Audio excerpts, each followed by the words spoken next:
Bud, Canelo, done deal. Looks like the fight is signed. What's your thoughts on this fight, man? Man, it's a great fight for boxing. I know people don't agree with it, but if Canelo fights one inkling of the wrong fight, he gonna lose. If he comes out and fights the right. No, I'll be going for Bud. You know, if he fight Canelo, I'll be going for him. I mean, I don't know if he gonna win or lose, but I'll definitely be going for Crawford. I think if anybody can pull it off, he can pull it off. Yeah. Canelo Alvarez and Terence Crawford are getting ready to fight in September for the undisputed super middleweight titles. Predictions are pouring in, and no one is sure who will win, especially now that Crawford... Canelo's a stronger guy, the bigger guy, but in the fight with Teddy Atlas recently made some controversial statements about the fight. He didn't just pick Crawford to win. When he spoke to Slingo, he analyzed Canelo's career with a level of detail that few would dare to use. Atlas suggested that despite all his wins, Canelo might not be the invincible force many of his fans believe him to be. He quoted the great Marvin Hagler, who said, "It is tough to get up and do road work at 5 a.m. when you have been sleeping in silk sheets." Atlas believes this alone says a lot, suggesting that Canelo's immense wealth and fan power might have made him less tough. Overrated? Terence Crawford versus Canelo Alvarez at 168 pounds. Canelo's really good. Really good. But I think Crawford is special. I know he hasn't fought the resume everyone wants, but you have that or you don't have that ingredient. I think he has it. Canelo's really good. He's tremendous. But could he be a tiny bit overrated? The greatness is within Crawford. It's in his desire. It's in his mind. It's in his makeup. Furthermore, Atlas revisited some of Canelo's most famous battles and questioned their outcomes. According to him, Canelo did not deserve to win his first or second fight against Gennady Golovkin. He went even further back, referencing the contentious Arislandi-Lara fight, which many feel Lara won. Of course, the Mayweather fight was Canelo's first official loss, but Atlas used it as another example of Canelo being outboxed at the highest level. He was not belittling Canelo's talents, emphasizing that the Mexican champion is a hell of a boxer. Say that Crawford can beat Canelo, no problem. I mean, I respect that, but I just think they're stupid. I mean, excuse my language. The size difference of a bigger man changes everything with one punch. And I can see the same thing. I mean, you saw Canelo Alvarez fighting Amir Khan. Now, look at this. Terence Crawford. Atlas isn't the only one making noise. Shannon Briggs, the fiery former heavyweight champion, famous for his "Let's go champ" war cry, is also betting on Crawford. Briggs is advocating for a stoppage, which would rock the boxing world if it happened. For Briggs, this is not a cautious judgment. He backs it up with an assurance usually reserved for predetermined outcomes. Despite his lack of betting experience, he mentioned that he might put money down. Briggs is rarely this certain. Canelo, did you catch his past performance, and what did you think? You know, I always think that Canelo have a good performance, but the last one are are not good, don't look good. You know, his opponent and him don't make entertaining fights, so I don't know, man. I don't like it, the fight. Last thing, since you fought Canelo, how much better has he gotten? Abel Sanchez, the seasoned trainer behind Gennady Golovkin's development, had a different view. Sanchez, who has personal knowledge of how Canelo handles great pressure, spoke with Coart Sports about the importance of weight classes. His answer was blunt. Crawford is going into terrain where power, size, and durability hold different meanings. Sanchez reminded everyone that Canelo has fought powerful punchers in higher categories and has never looked rattled, aside from a brief scare against Jose Cotto early in his career. Sanchez thinks that despite... Who you like in this fight? Canelo. Why? Because Bud had to move up 3 classes? Yes. And in the history of boxing, I've never seen anybody move up 2 classes and be successful. Well, Roy did. I mean, but not in one jump. Not in one leap. Right, you're right. It was a here, right. Light, heavyweight, fight a few fights, right. Okay, heavyweight. We talking about he just fought 147. Then there's Teofimo Lopez, the boisterous and gifted WBO junior welterweight king who never lacks confidence. For Lopez, choosing Crawford is about more than simply belief. It's also about legacy placement. If Crawford beats Canelo, Lopez wants a cut of the action. He's already envisioning himself fighting Crawford and winning, framing the potential victory as a 2-for-1, beat Crawford and the man who beat Canelo. Lopez also took a shot at Canelo's camp, claiming they have no desire to fight him. It's a touch of self-interested advertising, yes, but it adds another side to the story. Crawford, rather than Canelo. Canelo, who you got? Crawford, Canelo? I still say Canelo. I got Canelo too. I still say Canelo. Ring IQ, I believe that Crawford has a bit more. Yep. However, it's just the size difference. I think that where Crawford is lacking is that he should test the waters even with somebody at that weight class before facing Canelo. But hey, they say he's a dog. He's got shot in the head and drove to the hospital. Stephen Breadman Edwards, renowned trainer and boxing expert, shared the idea that Crawford could be the man to shock the world. He addressed a key but frequently missed point. Anyone can get hurt. He referred to greats such as Evander Holyfield and Roberto Duran, both of whom had renowned chins, yet were nonetheless caught and dinged in battle. Canelo's chin is definitely one of his most valuable attributes, but Edwards reminded fans that no chin is invincible. Anyone may get clipped on any given night under the right conditions, and if Crawford is anything, he's an expert at I'm going with Terrence Crawford, you know. Big weight jump, a dangerous fight, but somebody's got to prove to me that they can break Terrence Crawford's will and that he can't figure it out against you. You know, it ain't no disrespect toward Canelo, but I've said this the last couple of years. I'm not betting against Terrence Crawford against nobody right now. Crawford's sabbatical following his August 2023 victory against Errol Spence Jr. did not worry Edwards either. He explained that Crawford is one of the few boxers who does not look rusty after a long layoff. Where other boxers need tune-ups or show indications of inactivity, Crawford returns as if nothing happened. That challenges common boxing theory, where rhythm and sharpness might decline after long pauses, but Edwards sees Crawford as impervious to this trend. He's just moving, but his movement is good, to be honest. Yeah. What do you do when there's a fighter that comes to not win but last? You've just heard, we can hear now, Canelo has won the fight. What do you do when someone comes to last the distance and not try and win? What should do or what? Yeah, how does Canelo avoid this? Because it happened, he feels, against Berlanga and... When taken together, these forecasts do not represent a consensus. Rather, they suggest a distinct split in how individuals view this struggle. On the one hand, there is the idea that Canelo's physicality, expertise at heavier weights, and durability will be too much for Crawford to handle. On the other hand, there is a sense that Crawford's adaptability, intelligence, and drive will be crucial. Each viewpoint emphasizes an important part of the matchup. Sanchez stresses the natural weight advantages. Briggs and Atlas stress hunger and momentum. Lopez sees possibilities.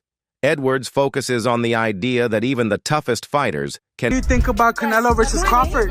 Crawford's moving up like 20 pounds. What do you think? Good. Good for Canelo. Good for Canelo?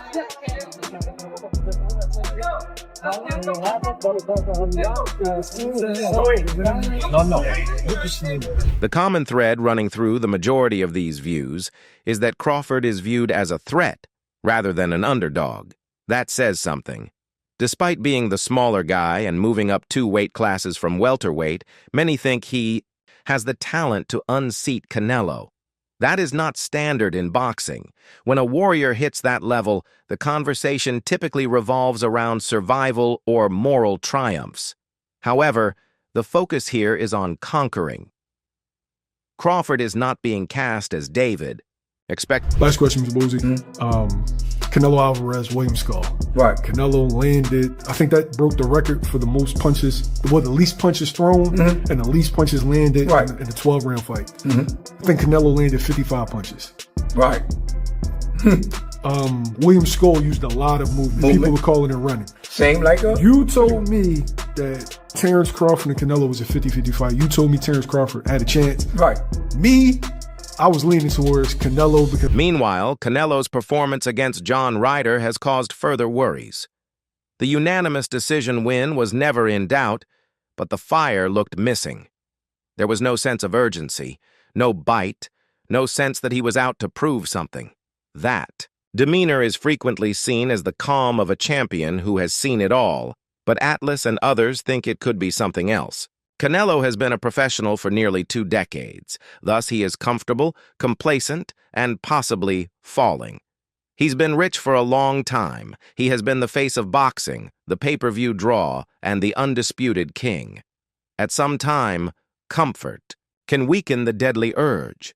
Crawford, on the other hand, appears to be a man still striving to prove that he is the finest. For going up, I believe he can put a beating on anybody 154, 160. But not 68. Nah, Benavidez is... Canelo.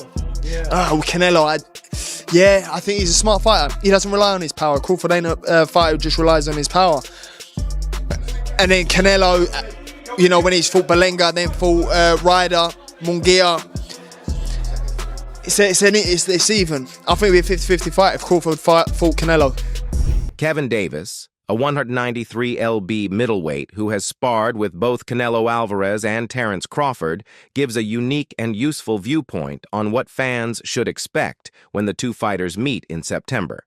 Davis has sparred with both fighters, and, while he admires Crawford's skill and versatility, he favors Canelo due to the sheer difficulty of jumping up in weight so dramatically. Davis appreciated Crawford's preparation and focus, but stressed that Canelo is a natural at super middleweight. This isn't just about strategy or technique, he suggested. It's also about physics and biology. Fighters can prepare all they want, but when they join a division where their opponents are naturally heavier and more adapted to that weight, there is a physical edge that training cannot totally eradicate. Davis described Canelo as someone who naturally sits well at 168 lbs, suggesting that his comfort and fluidity at the weight will have a significant impact on the result of the fight.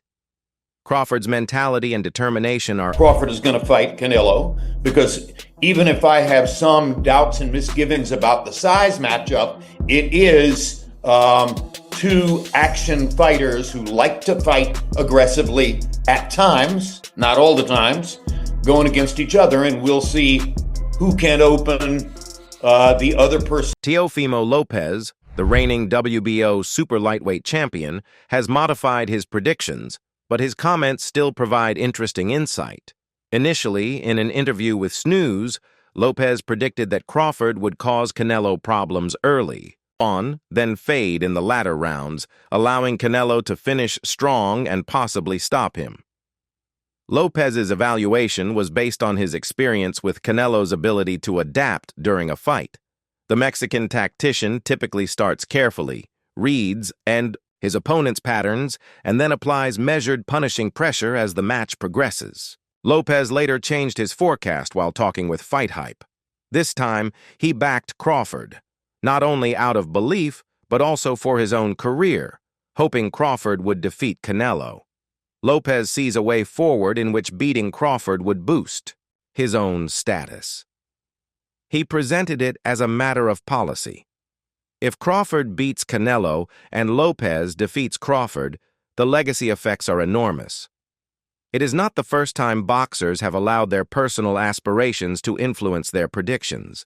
And Lopez's flip-flop, while surprising, shows the type of calculation fighters undertake when considering how storylines may evolve. Bob Arum, the famed top-rank promoter, discussed the magnitude of a totally other fight, but his words indirectly contextualize Crawford's level of competition. Arum lauded Naoya Inoue versus Stephen Fulton as possibly the biggest fight in Japan's history, but he also added that many in the boxing community think it is just as exciting as Canelo versus Crawford. This comparison shows Terrence Crawford's earned esteem.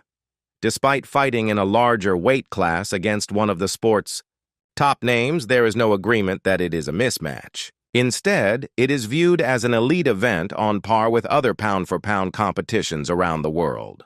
Arum, who has promoted both Inoue and Crawford at the only thing I see that I favor Canelo is that, you know, is his weight. Yeah. And that he's more bigger. You know what I'm saying? That's the only thing. But as far as skill set wise, IQ, I feel like Crawford can match anybody and probably do way better. You know what I'm saying? But you know, Crawford is a legend, bro. Yeah. You know, and like Teofimo Lopez, the reigning WBO super lightweight champion, has modified his predictions, but his comments still provide interesting insight. Initially, in an interview with Snooze, Lopez predicted that Crawford would cause Canelo problems early, then fade in the latter rounds, allowing Canelo to finish strong and possibly stop him.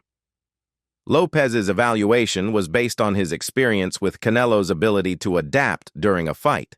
The Mexican tactician typically starts carefully, reads his opponent's patterns, and then applies measured punishing pressure as the match progresses. Lopez later changed his forecast while talking with Fight Hype. This time, he backed Crawford, not only out of belief, but also for his own career, hoping Crawford would defeat Canelo. Lopez sees a way forward in which beating Crawford would boost his own status. He presented it as a matter of policy. If Crawford beats Canelo and Lopez defeats Crawford, the legacy effects are enormous. It is not the first time boxers have allowed their personal aspirations to influence their predictions. And Lopez's flip-flop, while surprising, shows the type of calculation fighters undertake when considering how storylines may evolve. Bob Arum, the famed top-rank promoter, discussed the magnitude of a totally other fight, but his words indirectly contextualize Crawford's level of competition. Arum lauded Naoya Inoue versus Stephen Fulton as possibly the biggest fight in Japan's history, but he also added that many in the boxing community think it is just as exciting as Canelo versus Crawford. This comparison shows Terence Crawford's earned esteem. Despite fighting in a larger weight class against... Say like, no, that's 2 more weight classes. Like once he gets touched by Canelo, it's going to be different. I am concerned about him absorbing a Canelo punch, especially through the course of 12 rounds. We do know this about Canelo. He's going to slow down, you know, so I think if anything, Canelo would try to start fast and bang on him and break him down before he gets late. Canelo's toughness and ability to endure punches from big hitters are well known, and Benavidez noted that even if Crawford outthinks him, he must still withstand Canelo's physicality. Benavidez said that Crawford has earned the right to be taken seriously in any game, after defeating his elite opponents with surgical precision. Nonetheless, the fight remains a question mark due to how much weight gain changes the balance of strengths and weaknesses. Shakur Stevenson, one of the sport's brightest rising stars, was unambiguous about his views. He thinks Terence Crawford will cook Canelo Alvarez. Stevenson, a smooth southpaw, favors competitors who rely on skill, timing, and ring IQ over physical strength, and he sees Crawford as the entire package. When asked if the weight difference would matter, Stevenson dismissed it. He suggested that while Benavidez is significantly larger than Crawford and would pose a size problem, Canelo, despite being solidly built, is not much taller and lacks the length that would naturally dwarf Crawford. Stevenson claimed that people are exaggerating the size difference and ignoring the fact that Canelo is not a tall super middleweight. For Stevenson, Crawford's adaptability... You're not a 54-pounder. In other words, you say, nah, he's too small. That's his take. There's a reason why Israel was so respectful in the fight. Anytime I let my hands go, he either grab me or move. For the bigger guy, you should have been walking me down. You should have been bullying me. Canelo can say, what do you say? He just doesn't feel like you're a 54-pounder. He believes that you're a real weight class. In addition to his comments, Stevenson related an unusual interaction he had with Bud and his father, Boo Boo. According to Stevenson, Boo Boo thinks Crawford can defeat Canelo. While this may seem harsh given Canelo's well-known chin and endurance, Stevenson thinks it's not impossible. If Canelo fights without respect for Crawford's power, thinking, as some do, that Crawford's power cannot be carried up the weight classes, he may be startled. Stevenson warned the audience that, anyone can be injured on the right night. Fighters with extremely powerful chins, such as Holyfield and Duran, have been dropped and even defeated, but has no Triple G in his record. There is no Trout on Bud's CV. Bud's resume does not include the name Daniel Jacobs. Canelo is the one who has faced elite-level competition. Canelo fought Lara. There is no Lara on Bud's resume. Bud has never met a multi-division champion. Crawford's knockout of Errol Spence showed how dangerous he can be when he has a read on his opponent. If Canelo underestimates the threat or becomes irresponsible, he may face a fast and decisive reaction.